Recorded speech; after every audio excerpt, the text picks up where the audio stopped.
Kisah mukjizat Ekaristi yang terjadi dalam kehidupan Martha Robin.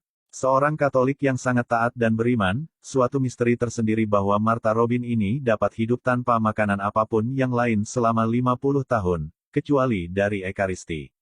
Martha lahir tanggal 13 Maret tahun 1902 di Châteauneuf-de-Galaure, Prancis, di desa kecil Drôme, di Lembah Rhône. Pada tahun 1918 di usia yang ke-16 tahun ia jatuh sakit yang membuatnya koma selama 20 bulan. Setelah ia sadar, penyakitnya tidaklah membaik, malahan memburuk, yang membuatnya tidak dapat menggerakkan kakinya. Pada tanggal 2 Januari tahun 1929 sampai wafatnya tanggal 6 Februari tahun 1981, ia lumpuh, tidak dapat menggerakkan kaki, lengan, bahu dan tenggorokannya, sehingga ia tidak dapat menelan, tidak dapat makan dan minum. Kondisinya ini kemudian diperiksa oleh dokter, seorang profesor dari Fakultas Kedokteran di Lyons, Dr. Yann Dehaume, dan Dr. André Ricard, suatu keajaiban besar bahwa Martha Robin ini dapat hidup tanpa makanan apapun, kecuali dari Ekaristi. Suatu hari seorang filsuf ateis dan dokter bernama Paul Louis Choucault mengunjungi dan memeriksanya.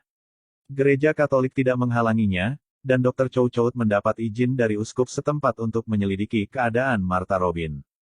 Dr. Choucault mengkonfirmasi bahwa Martha mengalami lumpuh total sehingga ia bahkan tidak dapat menelan air walaupun hanya setetes saja. Namun hal yang ajaib sebagaimana apa yang dituliskan oleh Dr. Choucault, terjadi setiap kali Martha menerima komuni kudus. Dia tidak dapat menelan hosti tersebut, sebab otot tenggorokannya tidak dapat bergerak.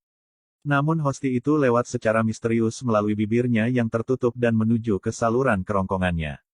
Martha tidak dapat makan makanan dan minum minuman duniawi apapun, karena ketidakmampuannya menelan dan membuka rahang mulutnya, namun ia dapat menerima Ekaristi dan tidak dapat hidup tanpa Ekaristi.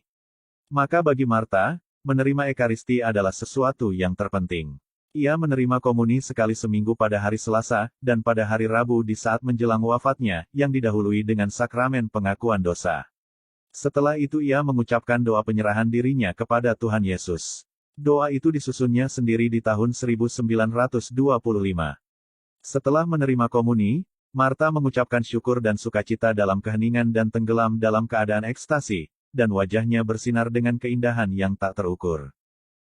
Para ilmuwan dalam komunitas sains, mengungkapkan keheranan mereka bahwa sejak masa kelumpuhan totalnya tahun 1929 sampai wafatnya tahun 1981 selama lebih dari 50 tahun, Martha tidak makan dan minum dan tidak tidur juga, namun organ dalam tubuhnya masih dapat berfungsi.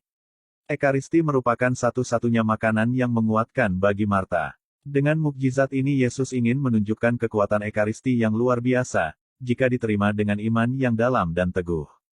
Keadaan yang dialami oleh Martha ini menggenapi apa yang dikatakan oleh Yesus dalam Injil Yohanes. Aku berkata kepadamu, sesungguhnya jikalau kamu tidak makan daging anak manusia dan minum darahnya, kamu tidak mempunyai hidup di dalam dirimu. Barang siapa makan dagingku dan minum darahku, ia mempunyai hidup yang kekal dan aku akan membangkitkan dia pada akhir zaman. Martha membawa banyak orang kepada Kristus, melalui doa-doanya dan teladan hidupnya bahwa tidak ada suatu penyakit, kesesakan, atau kuasa apapun yang dapat memisahkan kita dari kasih Kristus. Martha Robin juga menerima karunia stigmata, yaitu kelima luka-luka Yesus, pada tahun 1930. Sejak tahun 1931, secara teratur ia menerima karunia untuk turut merasakan penderitaan Kristus setiap hari Jumat, dan mengalami sukacita kebangkitan Kristus pada hari Minggu pagi. Demikianlah ia mempersembahkan hidupnya untuk mendoakan ribuan orang yang mengunjunginya. Kata-kata sederhana yang keluar dari bibirnya yang nyaris tidak dapat bergerak itu dapat mengubah hidup orang yang mengunjunginya. Martha membawa banyak orang kepada Kristus, melalui doa-doanya dan teladan hidupnya bahwa tidak ada suatu penyakit, kesesakan, atau kuasa apapun yang dapat memisahkan kita dari kasih Kristus. Kisah Martha Robin, yang merupakan salah satu dari kisah mukjizat Ekaristi. Gereja Katolik tidak pernah melarang diperiksanya keadaan atau bukti-bukti yang menunjukkan tentang keajaiban Ekaristi. Sebab jika itu rekayasa, akan terlihat dengan sendirinya, namun jika itu fakta, maka juga akan bersinar dengan nyata. Prinsipnya Gereja Katolik tidak menghalang-halangi pemeriksaan apapun, karena percaya bahwa truth will speak for itself. Memang bagi orang yang sudah percaya, mukjizat-mukjizat tidaklah penting, namun bagi orang yang memutuskan untuk tidak percaya, bahkan mukjizat yang terbesar sekalipun tidak akan pernah cukup. Jadi akhirnya terpulang pada kita masing-masing bagaimana kita menyikapinya, sebab Tuhan juga tidak pernah memaksa. Semoga kita yang sudah percaya akan kehadiran Yesus dalam Ekaristi, dibimbing oleh Roh Kudus sehingga kita dapat semakin menghayatinya. Semoga setiap kali kita menyambut Ekaristi, kita dapat juga menyebutkan doa ini, yang diucapkan oleh Martha Robin. Tuhan ada di dalamku, betapa dalamnya misteri ini. Oh Yesus, semoga suatu saat nanti kasih-Mu menyalakan aku, bukan karena hasil usahaku, tetapi karena rahmat-Mu. Tuhan, jika Engkau memberikan damai sejahtera dan kebahagiaan semacam ini di dunia, bagaimanakah indahnya nanti kebahagiaan di surga.